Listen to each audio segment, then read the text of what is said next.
Welcome to Garden Plants with Jim Putnam. Let's talk Shining Sensation Weigela.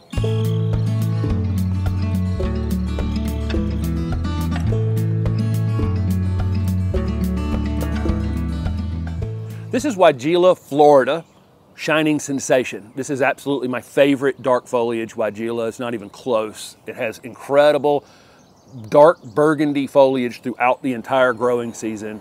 Here in the early spring, it gets absolutely covered in these trumpet-shaped hot pink flowers, and then it has this wonderful weeping, arching habit.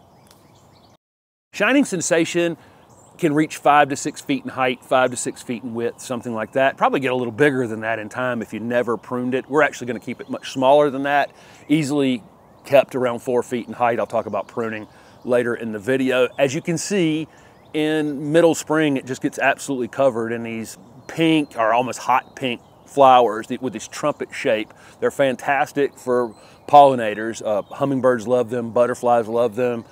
This one will bloom for several weeks. It just kind of blooms up the stem. So what we're seeing is on the, down toward the middle of the plant, it started to open early on, and we still have buds out here on the ends of the branches. So it's very long bloom time.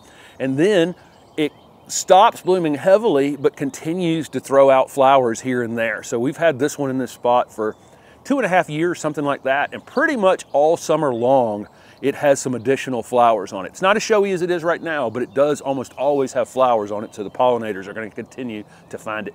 It's hardy in zones 5 to 8.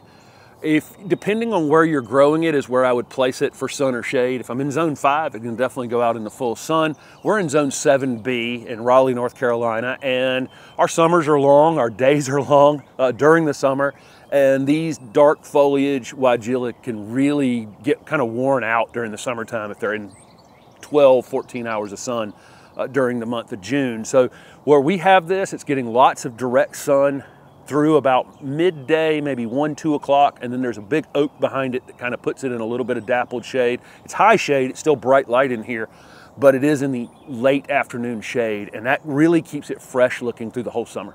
Let's talk about some uses in the landscape. First of all, with this dark burgundy foliage, look how great it looks with this gold foliage Weigela that's sitting right beside it. And even the pink flowers on the Encore azalea over there beside it. It looks great with almost everything that we put around it. We're anchoring the corner of a curved path with it, and so it's just a big accent piece because it looks great all season long, even without leaves in the winter. This is a deciduous plant that goes dormant in the winter. The structure of it still looks great during the winter time. So as a one-off, just specimen plant like this, it's near our foundation. You can keep it such a height that you can use it as a foundation plant. It would look great in a mixed screen, especially up in more northern areas where you don't have as many options necessarily for screening plants. This would look great as just allowing it to be a big arching plant, maybe in a border with forsythia and colquitzia and some of those other arching deciduous plants that would all look great together. And again, then mass planted or on a bank, really super drought tolerant once they're established. So you could use it on a slope as well. So let's talk about some planting and maintenance requirements. Any kind of moist, well-drained soil is perfect for these. They really are very tolerant of lots of different conditions other than very wet conditions. Once established, they're very drought tolerant, but I'll frequently say these shrubs that really, have great foliage, long flowered times, are really putting on a show during the season. If you never water it, if it gets really, really dry, it's probably going to not look its absolute best. So again, you can go long periods of time without watering this plant, but probably a couple times during the summer, it would appreciate you watering it. These like to have their roots cool. That's true with lots and lots of plants. And so make sure the area is well mulched, keep weeds away from it, and it will perform incredibly well. We've done very little to this plant. This plant's in a spot that stays kind of evenly moist most of the time. We get regular rainfall here, so we're not actually having to water this thing, and it just looks like this all summer long. We fertilize once a year with an organic fertilizer. These can be pruned after this heavy spring flowering.